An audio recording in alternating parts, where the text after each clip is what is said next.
Hi, my saltines, and welcome back to Senior and Living Today.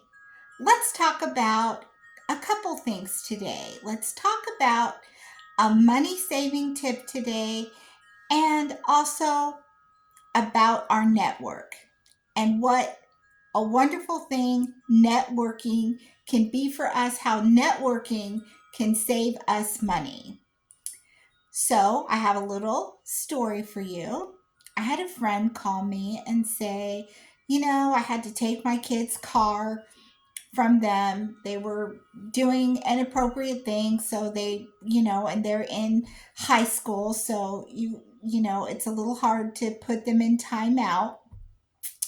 So this parent was taking this teenager's car, and they're taking the car for some months and wanted to know, should they sell the car? Should they store the car?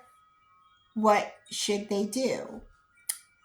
And I said, well, I don't think you should sell the car because eventually the kid is going to come around and want to obey the rules and will want the car. And you've already vetted the car. You've already made sure that it's mechanically sound. Why would you want to sell it and then at some point have to start that car shopping process all over again, which we know anybody who's car shopped knows that can be a nightmare. It's very difficult to find a car that you think you're going to feel safe in. So we got through that conversation, and I said, just hang on to the car, but make sure you call your car insurance and tell your car insurance that you need either their storage rate. Some of them call it vehicle storage, where you're not going to be driving the car that much, so they lower the rate. Some call it a storage rate. Some call it a vacation rate, like you're only driving the car when you're on vacation for limited times. And some call it recreational. They have a recreational rate, so you're only driving it at special times. In any case, whatever they call it, a reduction is a reduction. Money is tight for everyone. So, my suggestion is if you're going to store a vehicle or reduce how much you're using a vehicle, you should contact your insurance and see if there is a lower rate where the car can still be covered in case someone steals it, something happens to it, but pay a lower rate. You're not on the road, you're not at high risk, you're not putting miles on the car. So definitely check.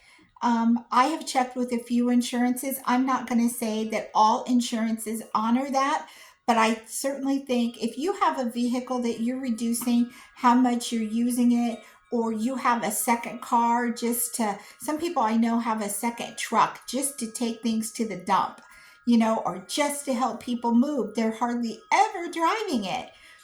A lot of people have that kind of situation, and you should not be having to pay full price. So, my suggestion to you is to call your insurance company, see what kind of special rate they can give you for using your vehicle less.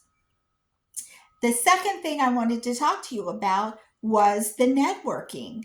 My friend said to me, oh my gosh, I hadn't even thought about that, about getting the reduced rate.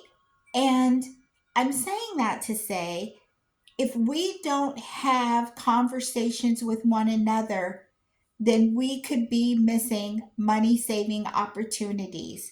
Plenty of people have said things to me, and I went, I didn't even think of that. I'm so glad you said that. That would save me so much money. People need to continue to talk. We need to continue to network. We need to continue to conversate, because that is how we find out the money saving deals, the tips, what's happening now that didn't used to happen, what's new, what is going to save me. We find out that information by speaking to one another. So, isolating ourselves is a bad thing to do. Make sure that you are connecting with people, because you can't know everything. There are plenty of people out there who know things that you don't know. So make sure you keep a network and you keep conversating with your network. Find reasons to get together to talk about nothing. You know, when people say, "Oh, what do you want to talk about?" Oh, nothing. You just want to just talk. You'd be amazed how things just come out when you're just talking about your everyday life. So make sure you are working on your network, working on your community, sharing ideas. If it's over a cup of tea, a donut, some popcorn, whatever, get together and network and talk to each other. You might find that it's priceless, the amount of money that you can save and the relationships that you can keep intact just by sharing a conversation together. So I hope this has been helpful to you. I would appreciate it if you would reach over and hit that like button, and also if you would subscribe. And I also would like it if you would get your copy of the Living Legacy Planner.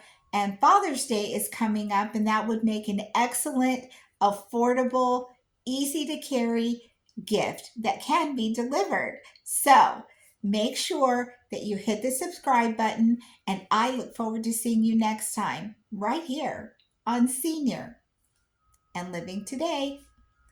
Take care.